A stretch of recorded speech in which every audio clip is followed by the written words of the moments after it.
it begins from the man on top to adhere. And the prayer is that people should actually listen, because a day of peace would actually help to even negotiate and reason properly towards, whether you like it or not.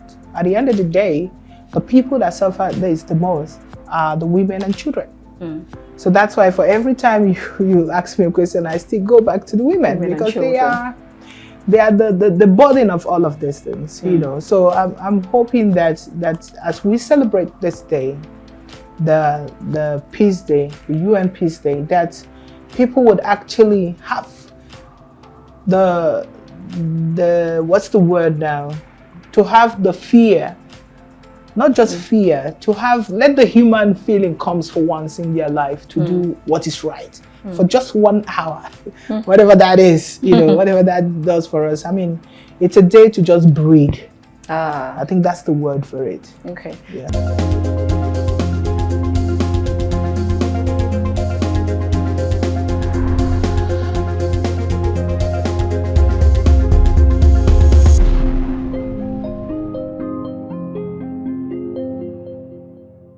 Let's begin this conversation taking our quote from Shannon Elder, who is an author. She once said, "Sometimes God doesn't send you into a battle to win it. He sends you to end it."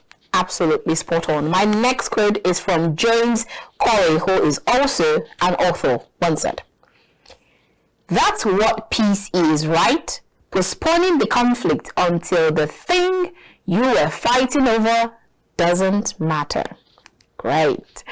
My next quote is from Harash Sipi, who is an entrepreneur and innovator. Once said, "Conflict and revolution are two sides of the same coin." Absolutely spot on. My last one is from Leila Gifty Akita, who is an enthusiastic, inspirational writer. Once said, "We may have different points of argument from perspectives of belief, faith, and religion, but we must not hate each other. We are one human family." And because I agree with that one, I'll take one last quote. And this one is from Thomas Crum, who is a corporate speaker. Once said, "The quality of our lives depend not on whether or not we have conflict, but on how we respond to them." Don't you just agree with this quote? Now let's see how this quote relates to what we'll be discussing today. Very warm greetings and welcome to the Conversation. We're reaching you from Kaftan's television studio here in the nation's capital, Abuja. I am Annabelle Oji. Each year, the International Day of Peace, that's IDP, is observed around the world on 21st September. The UN General Assembly has declared this as a day devoted to strengthening the ideals of peace through observing 24 hours of non-violence and ceasefire. Never has our world needed peace more, and I am positive you agree with that one.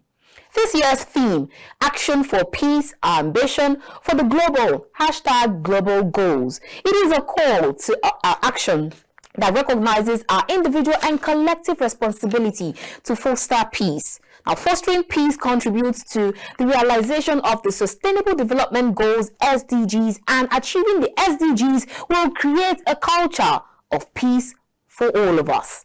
According to SDG Goal 16, which says, and quote, "Promote peaceful and inclusive societies for sustainable development, provide access to justice for all, and build effective, accountable, and inclusive institutions at all levels." While the SDG Goal 17 is all about partnership for the goals.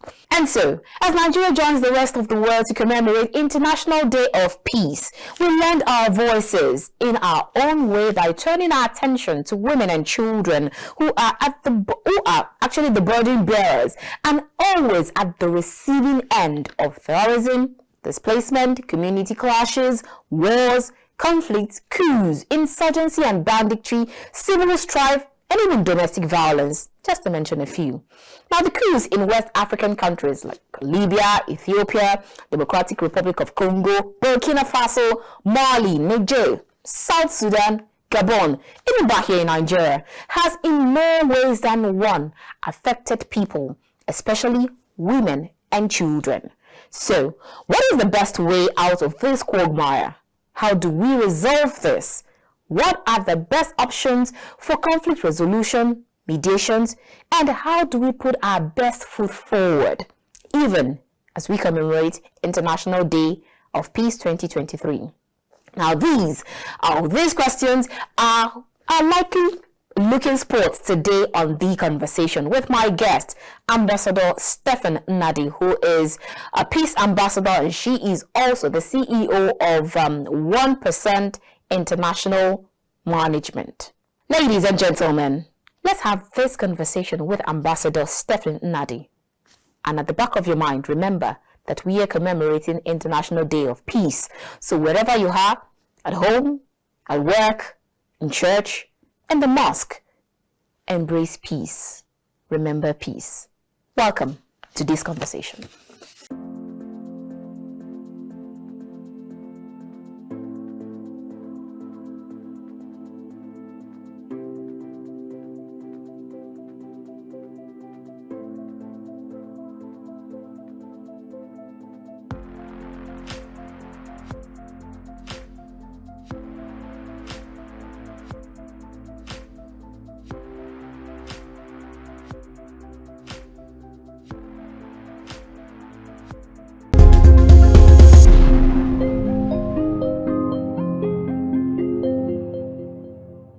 Welcome back. If you've just joined us, this is The Conversation. We're reaching you from Kaftan Television here, the nation's capital, Abuja. Now we'll go straight to our conversation for tonight.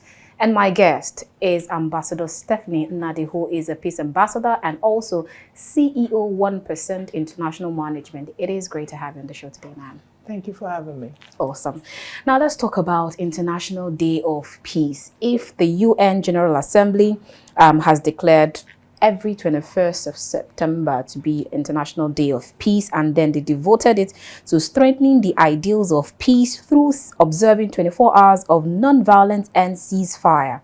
But then, come back to reality, go to Russia, you have the current Russia-Ukraine war, which we all thought that it was going to just last for a few days and then everyone will be back to normal. But it's been over 6 months, still counting. And then you still have, with the ripple effect, bread prices has gone up. Few hours ago, we just saw that oil prices has even gone up from $86 per barrel to $92 per barrel. So all of this will definitely keep having their ripple effect. Now, if they say we should have ceasefire, so is it actually possible to ceasefire for one day when you have countries who are at war at the moment? Of course, the UN Assembly have actually designated that day, the 21st of September of every year, as a ceasefire and a peace day. I'm sure that the world is listening, which is one of the people that are even going to war would always want a day of rest if they can get that without even, and we cannot relent also in the role of women in peace building as well. Women are the strongest, if you ask me. And you remember what happened in Liberia in 2004, I think, about that thing, where it took a woman to bring the two countries together to stop the civil war that lasted for 14 years. It's that as a woman, in peace building, they have a way of, they started from home building and teaching their kids on how to be better in the society. So if everybody, as an individual, as people, who believe in rule of law and all of that, so if it's an agreed date, I'm sure that people would want to have a day to rest, even if it's for an hour. I'm sure that would be a good way to go. Okay, so we'll talk about the activities of women with regards to buffering peace, but then still on this current coups and current wars, I'll ask again, why do we have to join the rest of the world to commemorate this day, International Day of Peace? Why exactly do we have to observe Peace Day? like I said, it's people adhering to rules and order, really. I mean, if nobody wants to be an island, if other people are adhering to it, you want to just fall in line. I think that's what it is, because it's an organization that is governing the world as it is. So if UN is saying that let's observe this day, I think it's a good thing for us to key in as a nation to make sure that we're in line with what the protocols are. So then you actually think that countries like Russia, Ukraine, countries like Niger, countries like Gabon, Equatorial Guinea, some other West African countries who are now looking towards military invasions and all, do you think that they would heed to that call? I mean, the call will be there. It's totally up to individuals. So half the time, the problem we we face as a nation or people, it's the person at the helm of the affairs. If it's somebody that feels that I don't need you, I just want to do my thing.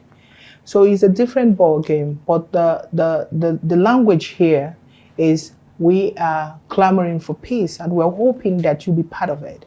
So it's not cast on stone that you must do this. Okay. You know. So it begins from the man on top to adhere. And the prayer is that people should actually listen, because a day of peace would actually help to even negotiate and reason properly towards, I mean, whether you like it or not, at the end of the day, the people that suffer this the most are the women and children. So that's why for every time you ask me a question, I still go back to the women because they are the burden of all of these things, you know. So I'm hoping that as we celebrate this day, the Peace Day, the UN Peace Day, that people would actually have the what's the word now? To have the fear, not just fear, to have, let the human feeling comes for once in their life to do what is right for just 1 hour, whatever that is, you know, whatever that does for us. I mean, it's a day to just breathe. I think that's the word for it. Okay. Yeah. So now I hear you say women, they're homemakers. They are. They're home managers. And then in this, you have still on that Russia-Ukraine war, you have how much it has affected bread prices. Russia, Ukraine is far away, and then it has affected us, because before we used to say that it's a small world, but now it looks like it's a small clan. What happened? A disease that happened in far away Wuhan affected all countries globally. So now, how do we make women who are not just home managers to be able to curb this incessant wars, especially when you have them in countries? How do we bring women to champion this cause? I think it's advisable to allow the women into the decision making as well. Okay. Because the only way you can have a say is if you're on the table. If you're not seated at the table, you can't even say it from your bedroom or your room and all of that. So if opportunity is being given to women to speak up, which they are doing. I know there's something that happened, there's an organization that something that just happened recently, and I see that women are not even fighting for the gender equality anymore. They are looking for the quantity or whatever. There's something that they're affirmation. Looking, not even affirmation anymore, you know. So they just have to change the name so that you fit in. And the men liked it. And I heard our Senate president talking about it and now saying, I was just listening to it this morning, and it was a good way to go. Maybe the problem we're having thus far, it's the language and all of that. Or maybe the name. The name, the language, and the way you pass it. Everything is communication, depending on how you're passing the message. And if a man feels less of a man, he wants to show you he's a man. So there is no need for us to make them feel little of themselves. Let them still be the man that they are. So I was watching on the news not too far before the interview, when I was waiting to get on, and I saw that the Russian president had gone to meet the guy in North Korea? Yeah, and I was like, my God, how do we get here? And they're ready to support him to fight Ukraine, and it's in that circle. And these are, you know, they tell you it's a man's word. Yeah, it is a man's word, but the women have a way to talk to the man, because that's for every successful man, there is a woman. For every man that is not doing right, there's also a woman. The difference between the one that you see that you praise is the woman and what she does. Behind closed doors. Yes, because she rules behind closed doors, you know. And then the men would always be men anyways. But the woman controls the rule. She is the ruler. But then the husband comes up and just give the verdict. I think that's what we are. And the prayer for this day is that people would actually listen. And then, I mean, just for one day, you won't be a fool to do the right thing for once. You know, it might be right for me, for you. It's not because you're hammering something and then you wanted to show somebody that you have all of that, or somebody crossed the line with you. I think it's always good to give peace a chance. Oh, give peace a chance. So because you talked about women, the affirmation, 35% affirmation, and then changing from gender equality or equity to giving it another name. Yeah. Now, are we there yet in Nigeria? We're headed there. I mean, you see the current administration giving women a chance and all of that. Whether you call it politics or whatever that is, for me, it's a step in the right direction that a woman can speak. We should be grateful for this country. And you know, you have other countries that the women can't even speak. And we're in, what century are we in now? And 21st century. Yeah, that. And you still have people that is living in bondage. They can't even be free to speak, you know. So if we have that at all, and we have people in government, what are they doing? I think my question will be to the women. For those of you that have been given the chance to speak, what are you saying? How possible are you making it for all the women to get on board? And that's the most important thing. If we are supporting women, we should truly be the women, whenever you are in a position of power, to speak, do the right thing as a mother. Now, with regards to the coups that are happening from Mali, Gabon, Niger Republic, and then, according to President Bola Ahmed Tinubu, the first statement he made when that Gabon coup broke out, he said, what is this contagious autocracy that is moving? So now, it means that most countries are even scared. And then you see Rwanda president decide to change his military armament. Same thing with Cameroon. So now, if we have to bring forth peace in West African countries, looking at the fact that we have peace ambassadors like you, what kind of discussions do you have? What kind of roundtable discussions do you have in this regard to buffer peace? Everything that comes with peace is mediations and communications. And when you talk about the insurgencies and all of the coups that is happening around us, and most recently the Gabon one, you see that, like His Excellency had mentioned, you know, it becomes a trend. It becomes a trend. And you know what trends are? Once you have succeeded in one and nobody have acted on it, the others will want to try. And one of the things that I've translated is in Africa, I don't know why you pray so much to be a leader. And to be a leader, you're supposed to be a servant.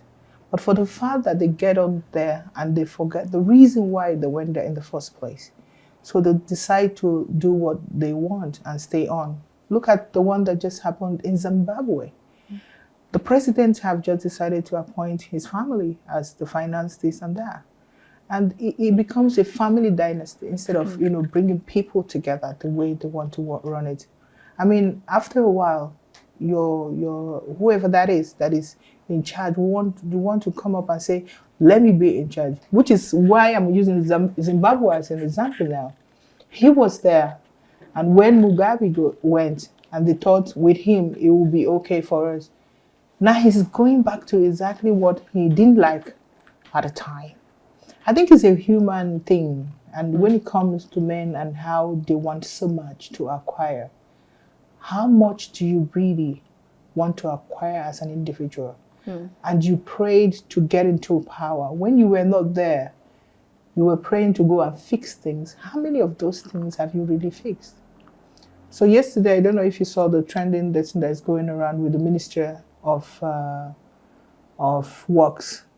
So he went to inspect the road work done. And he's looking at the work, and the contractor was busy asking for more money. And he's telling the man to his face, you should be ashamed of yourself. I mean, we need leaders like that speaks up, like, no matter what it is. But I love whose horse is going. Yeah, but I love how he ended it. He questioned it. He said to him, listen, I'm going to leave the 400 and something we've paid. But don't come for 800. Get me experts that will fix it. I love leaders like that. Instead of going to hold on to the mistakes, he's saying, I'm giving you another chance, but this time come back with the experts. I think the leaders should think towards that direction and not I doesn't work, cut it. And if we stop thinking of our stomach and what we would achieve, we, my family, when you die, 6 feet, you're going with nothing. The time people start thinking about it and knowing that they are dust, I think the life will start changing. Yeah, because in all of this is what we look at it is the kind of life we want to live and all of that. At the end of the day, is greed. So is it the same greed that is causing this sit-tight mentality for African leaders? You have leaders who have stayed over 5 decades, 50 years, 60 years, 48 years. Like, is it greed? Would you attach greed to it? It is greed, and the sense of, I think one of the things that will make a leader or anybody to stay on in a place is just because they did the wrong thing and they want to sit and cover up.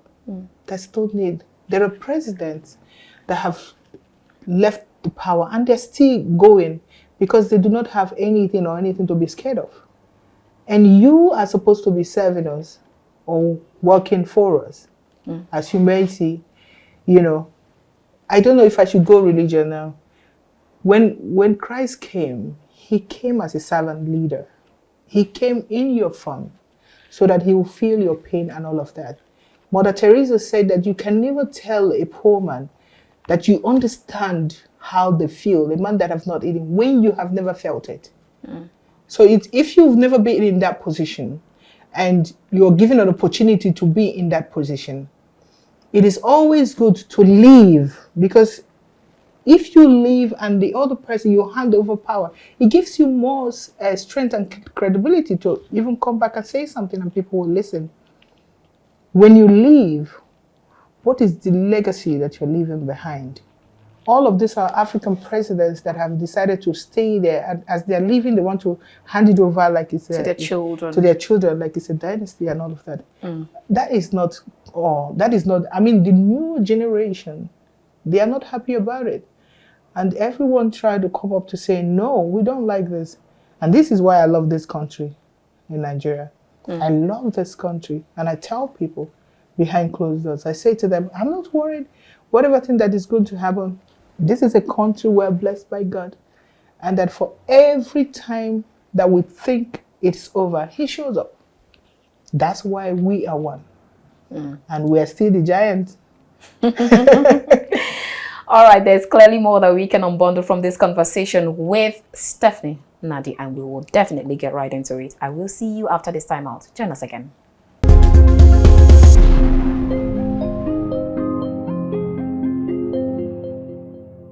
With regards to this current flood happening, and you have in Libya, and then some time ago in Turkey, and then the building that collapsed in Morocco, and you had a lot of people that it's really disturbing. Now you have more women and children will be affected.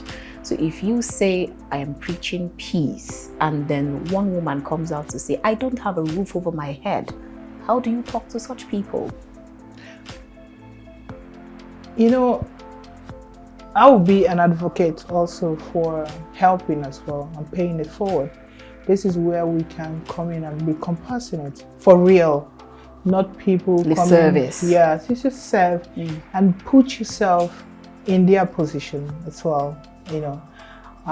Being a peace ambassador, it allows you to travel to all of those disaster areas of the world. And you know, as you come with your portfolio, there's a designated where you're supposed to be serving and all of that. Part of that is my role in what we're supposed to do and all of that. So if you're being called upon to take care of it and the finances are availed to you, make sure you put it in the right place. That's another thing again. Yes, because half the time you have the international organizations pointed and saying, oh yeah, we're coming together. This is what is happening, and you're talking about peace. Now we are going to support you with this and that and that. You know, sometimes people just use it to feed themselves instead of doing the right. And then I tell you this, it comes with a cost. When you do that, when people are not looking, you think you can keep what is theirs. It comes back and haunts you.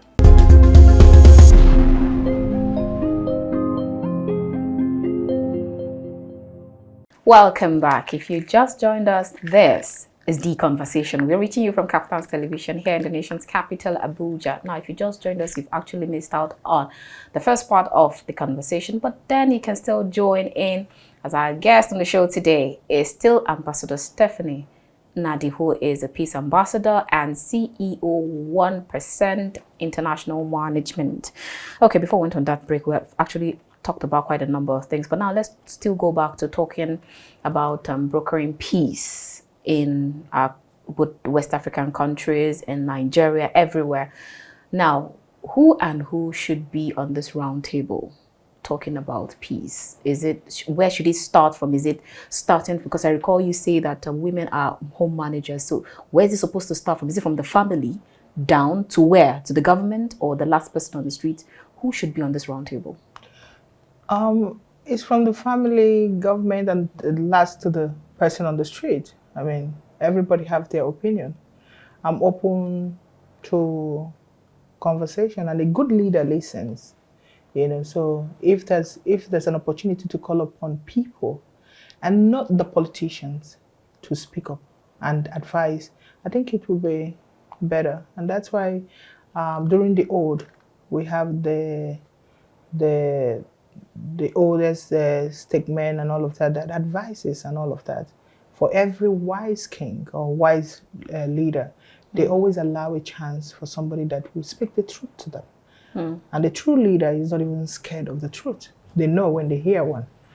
And the people that do not allow that are people that do not want to grow or improve anything around them. So on this table, everyone should be allowed to be seated and have a stake in it. Okay, so I hear you say that the old people, the older generation, when they advise, people heed to the advice and all. Then I hear people come out to say that with this seat-tight mentalism or this seat-tightism that you have African leaders always want to come up with, is it not better we should go back to the days or the years or the era of African traditional leadership? Do you agree? I will never agree for anything to go back to. I mean, we're moving forward in life. It's like taking your age backwards or walking backwards and all of that. I think we should embrace what we have and make it work for us. And that's growth for me. For growth, you have to keep improving. There's always room for improvement. I have a favorite saying that I always say is, if you start getting better today, it's still okay for me. You know, so if we decide that it's the time for us to do it right, I think it's still perfect for us to do that. That's my advice. Okay, all right. So let's talk about the symposium. It's been organized by 1% International Management to commemorate International Day of Peace 2023.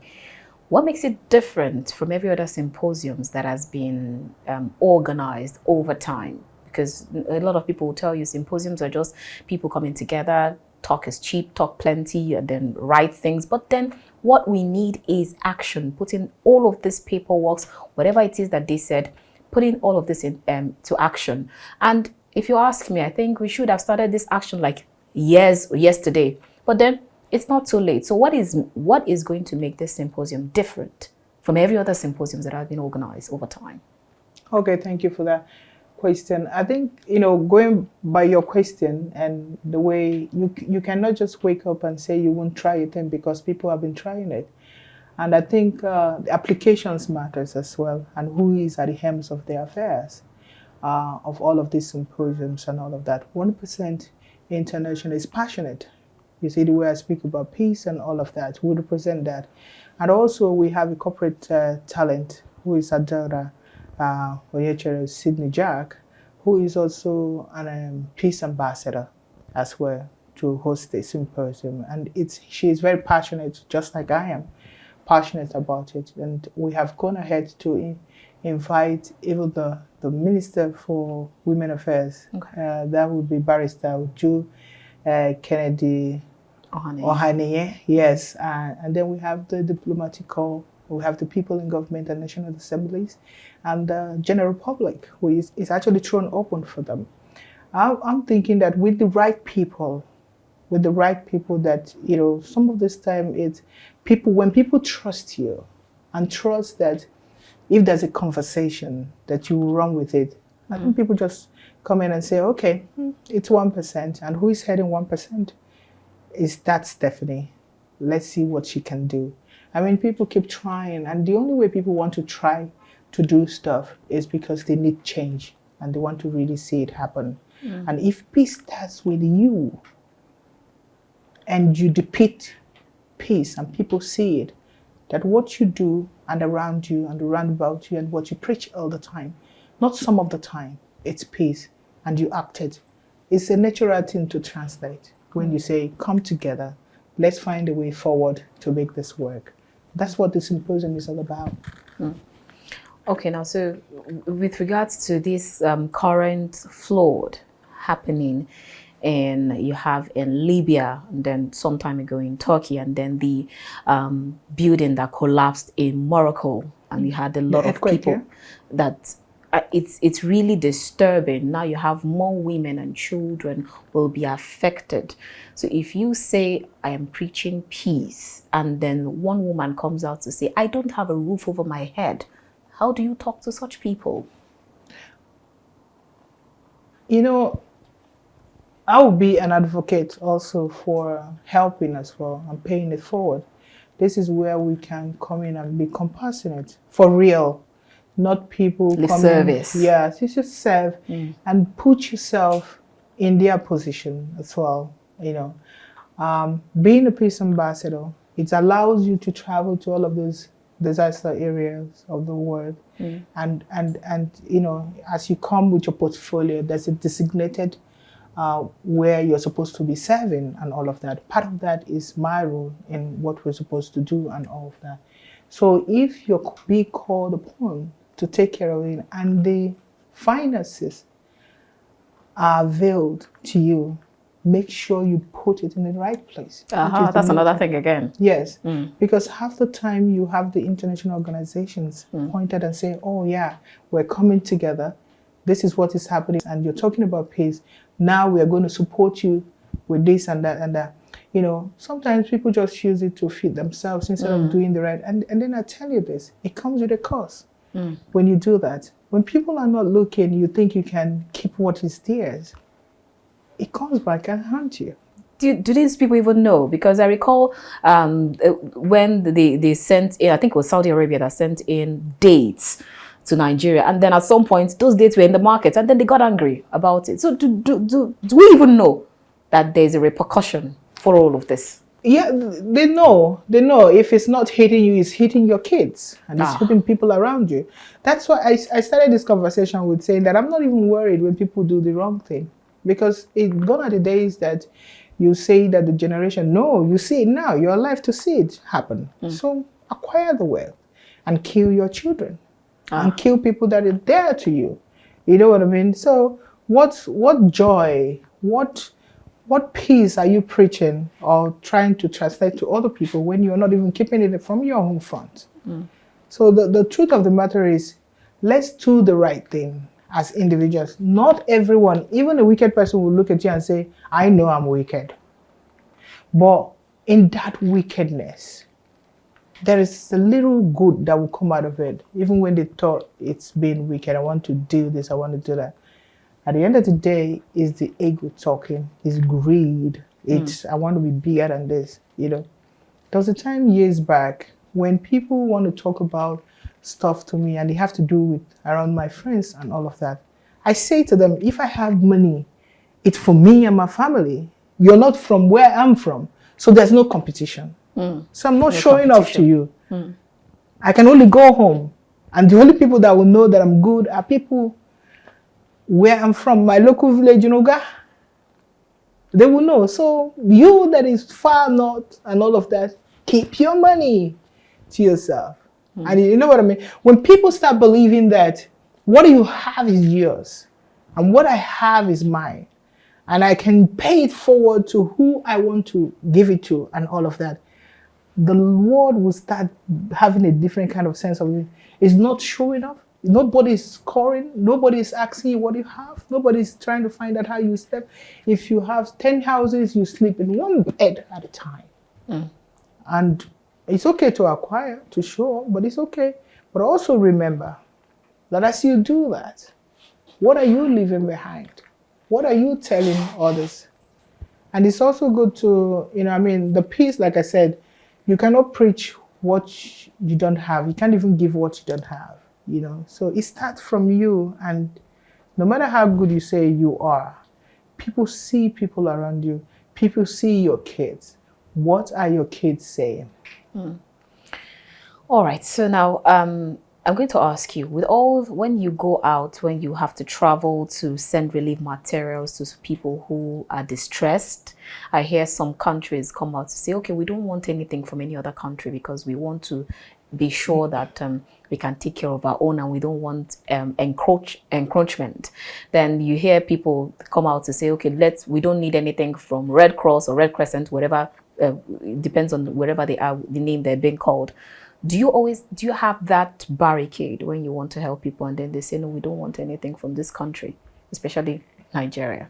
They have to do, because some people will say, when I see the green passport, oh, please look away. Oh no, that was before, not now. Okay. Nigeria is big everywhere. I mean, people are trying to be Nigerians now. In short, yesterday I met the Italian family that they told me they are Nigerians. I'm like, how? They showed me their passport. I'm like, how? Our green passport is not easy to get, you know, officially. That's the truth. The hardest visa to get anywhere in the world is Nigerian visa.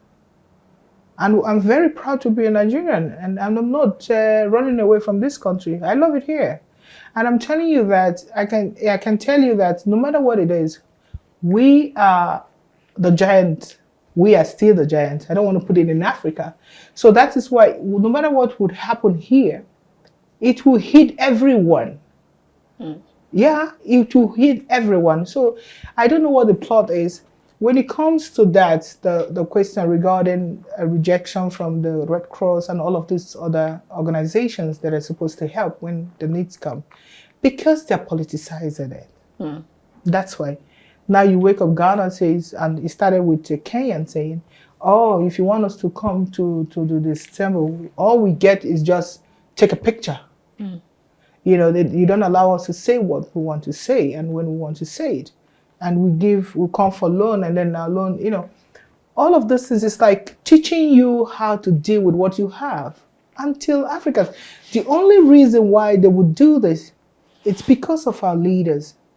Now they go back there, the dollar is still high. The dollar is still strong. It's still strong. They'll be looking at what they will get and how much is it in dollars and what they're making out of it. It's always about self, not about the other person. So as a nation, we have all we need, and we have started thinking towards how to make us a better nation. Whether people are saying it on the street, whether they're saying it in their bedrooms and all of that, Nigerians we are going towards the right direction in everything that is happening around us. It can only happen in this country, no matter what it is. We are strong, and then we have a way to look at the brighter side. Looking at the brighter side, I agree. All right, so I recently attended a symposium, and one of the International Human Rights Commission symposium that they organized recently, themed International Humanitarian Law and Armed Conflict, the African Perspective. And then one of the keynote speaker, that's Professor Mike Ozikome, said, and quote, "We need to be more nuisance as there's responsibility to protect, also punish offenders and coup plotters," even as he also reminded us the famous story about the Mungo Park coming to say that he discovered the Niger River, and then he asked, well, how would Mungo Park say that he discovered the River Niger when some inhabitants have been drinking and using from that water? So according to some of the resolutions that they say we need to tell our own stories for our own selves. And first, do you think that's I'm going to ask you two questions, and I'd like you to unbundle them in one breath, even as we begin to round up. Do you think that we're not telling our own stories for our own selves first? We're not discovering things for ourselves. We're making people come out to discover things for us, and that's where we have this problem. And then secondly, he talked about punishment, coup plotters. Like you said, if I recall, you said something about if someone does something and then they get away with it, other people would want to take suit. So is punishment a way of brokering peace, mediation, and reconciliation here? Yes and no. Okay. Yes, people are scared of consequences. No, because there's resilience as well. Because if there's a punishment, they acquire more worth to fight the punishment, and they stay in power. But if there's a middle ground to negotiate, there should be a level playground on where people will speak and listen to each other. Communication is key in all of this, you know. And then the first question, I started with the second question. And for the first question, I think telling the story depends on who's telling the story as well. Half the time, people are telling it on how to make something out of it and to where to cushion it in such a way that it would work with what they believe in. You see people that have the real story. Nobody have really told the Nigerian story. The Nigerian story. So they sell the wrong narratives out there. And guess who is selling it? It's a Nigerian that is selling it just because they want to get something out of it. So I'll give you another example. Yesterday, I was with these Italian people, and they have a big company that they were there. And I said to him, I looked at what they have. I'm like, oh, this is awesome. How come it's not out there? They were like, oh, no, somebody gave them a bill. I'm like, no, I'll get a professional to make it right, because they were doing themselves. I said, I'll get a professional to make it right for you. And the first question they asked, how much? I said, leave the money part. Let them do the job first. And then you're like, really? Like, are you sure you're Nigerian? Nigerian. You know what I mean? So people put their interest first. They forget value. When you put value, interest, and then what comes with that is that which you're not even thinking, which is the money. That is end game at the end of the day. That's where you started. But if you put it first, the reverse is the answer. So yes, we can tell our story. Mungo Park was there. The people that were there did not know what they have. Somebody came and saw that you can do this and this can be this, and called it a name and decided to say, I discovered, I gave you the knowledge. And that's what the difference is. Yes, that's true. You can have it. I mean, you're sitting here today with me. I can look at you. There's something you've always had. You've been applying it. But I can tell you to apply it differently. And that's me. That's the spark. That's me discovering you. You understand? So I can put my name to it. And that's what 1% does. You already have it. That's what we're about. I say we are the top, we are the platform for top 1%. The reason is that I can walk up to you. You've been doing this for years. And I can look at you and I say, next time, don't sit that way. You've been sitting that way, but it's just that you don't stay in that position for as long as you should. I'll say, you used to sit like this for this, keep on at it. And that's the difference. And when you do, people begin to say, oh, there's something, okay, something has shifted. And that distraction that happens whenever you're seated, I just corrected it without even doing anything. So when I come and say I did it, and I say, I've been doing this before she came and said, exactly. I think that's what it is. That's what the argument is. So whoever that adds, I mean, it's us working together, collaborations and all of that. In peace, in moving forward, in, you know, going outside to advocate for what is right. It's always good to communicate and let the ears hear when they speak as well, and ready to run with whatever the advice is that is right for the nation. That is right. Okay, so because you talked about 1%, and then I know that anytime you hear 1%, it's always like we are serving the 1% of the 1%. That's the rich of the rich. Is that what it means? No, it's not the rich of the rich. I mean, for you to be a 1%, you know, 1%. You know, I have a good friend that says they are not greedy. You just take 1% of what it is. Ah, okay, that's what it is. So what it is for me is 1% of something is better than 100% of nothing. Oh, okay, great, awesome. All right, even as we begin to round up, we'd like you to talk to our viewers, Nigerians, as we commemorate and we observe International Day of Peace, wherever they are, in families, in their streets, in their homes, outside their organizations, to ensure that they stay peaceful, especially in Nigeria, because with regards to the recent election tribunal, you have a lot of people who feel disgruntled at the moment, and they say we're hitting the Supreme Court and then we're not bringing peace because this is not what we want. At this point, what are your last words? Peace. I speak peace to everyone that is listening and looking, and peace is all we have. If we all get on the street, you have the strength to fight. What happened to your father and your kids and the young ones? And there are people that really are aggrieved at this time. My advice for you is let the law take its course. There's no need to take laws into your hands. And let's actually observe the peace day, because it's very important. What you tell yourself is what you tell others. And speak peace at all times. It helps. Speak peace at all time. What a fine way to end this conversation. Thank you so much, Ambassador Stephanie Nnadi. It's been a wonderful time having this talk with you. Thank you so much for having me.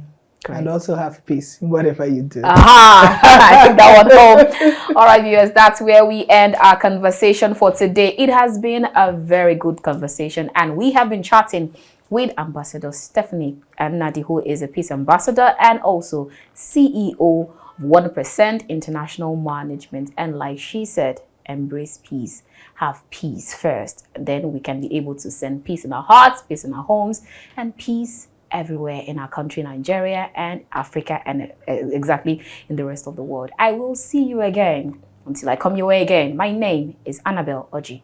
God bless you and yours. God bless Nigeria.